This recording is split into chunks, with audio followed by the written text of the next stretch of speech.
नमस्ते फ्रेंड्स, आप देख रहे हो मेरे YouTube channel the living legend. तो चलिए आज मैं शुरू करती हूँ रविंद्रनाथ टैगोर के बारे में। रविंद्रनाथ टैगोर एक ऐसी व्यक्तित्व है जिनके बारे में भाषा में कुछ बोल नहीं सकते। उनके बारे में बोलने के लिए भाषा भी कम हो जाती है। उनका पूरा जीवन कहानी हमारे लिए एक शिक्षा है। रविंद्रनाथ टैगोर जब भारत में ब्रिटिश शक्ति का राज चल रही थी, तब उन्होंने साहित्य में नोबेल प्राइज जीता था।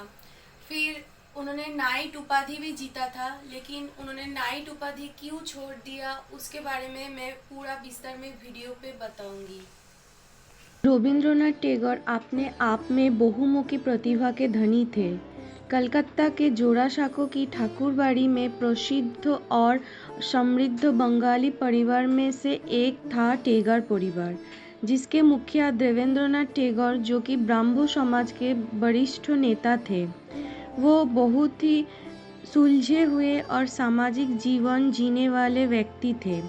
उनके पत्नी शारदा देवी बहुत ही सीधी और घरेलू महिला थी। 7 मई 1861 को उनके घर पुत्र रत्न की प्राप्ति हुए, जिनका नाम रविंद्रनाथ रखा, जो उनके सबसे छोटे पुत्र थे। बड़े होकर वो गुरुदेव के नाम से भी प्रसिद्ध हुए।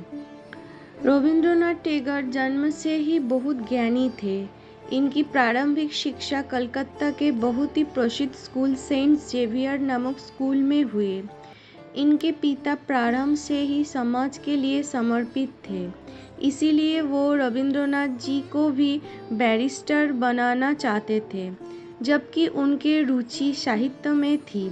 रविंद्रनाथ जी के पिता ने 1878 में उनका लंदन के विश्वविद्यालय में दाखिला कराया, परंतु बैरिस्टरी की पढ़ाई में रुचि न होने के कारण 1880 में वो बिना डिग्री लिए ही वापस आ गए।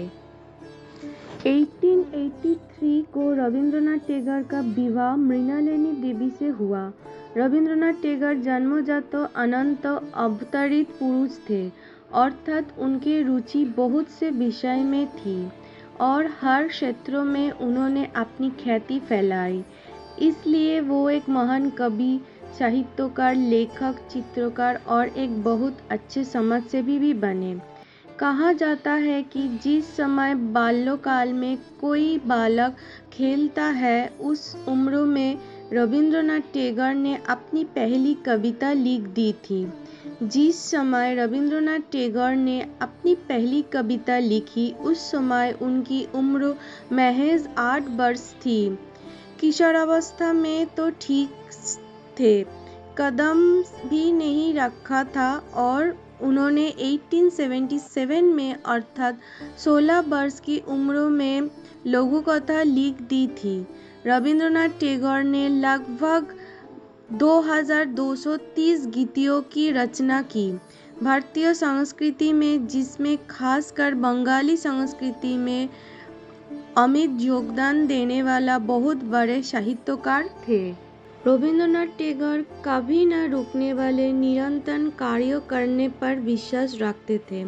रविंद्रनाथ टैगोर ने अपने आप में ऐसे कार्य किया है जिससे लोगों का भला ही हुआ है। उनमें से एक है शांति निकेतन की स्थापना। शांति निकेतन की स्थापना गुरुदेव का सपना था, जो उन्होंने 1901 में पूरा किया। वो चाहते थे कि प्रत्येक विद्यार्थी कुदरत या प्रकृति के सम्मुख पढ़े, जिससे उसे बहुत ही अच्छा माहौल मिले।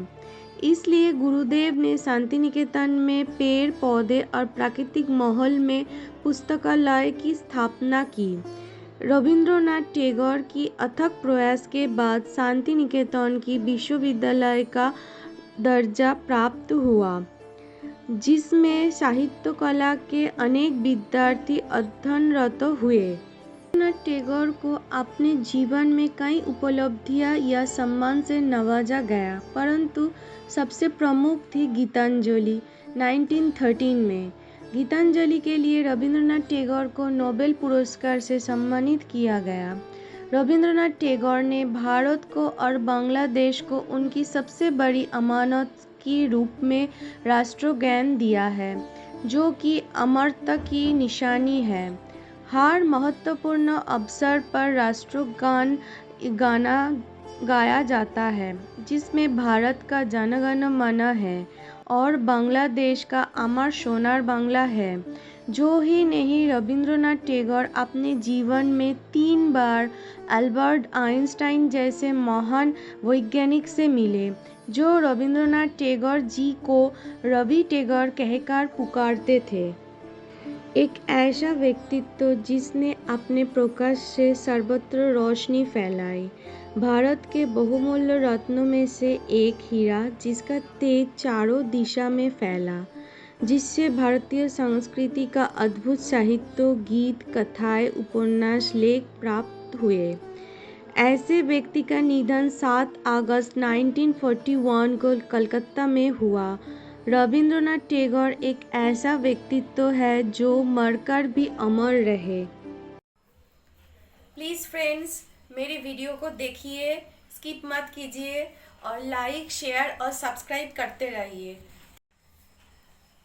और फ्रेंड्स, मैं फेसबुक पेज और इंस्टाग्राम में भी हूँ, वहाँ पर भी आप मुझे फॉलो कर सकते हैं। मेरा फेसबुक पेज और इंस्टाग्राम में दोनों प्रोफाइल में द लिविंग लेजेंड नाम से मैं हूँ। Thank you.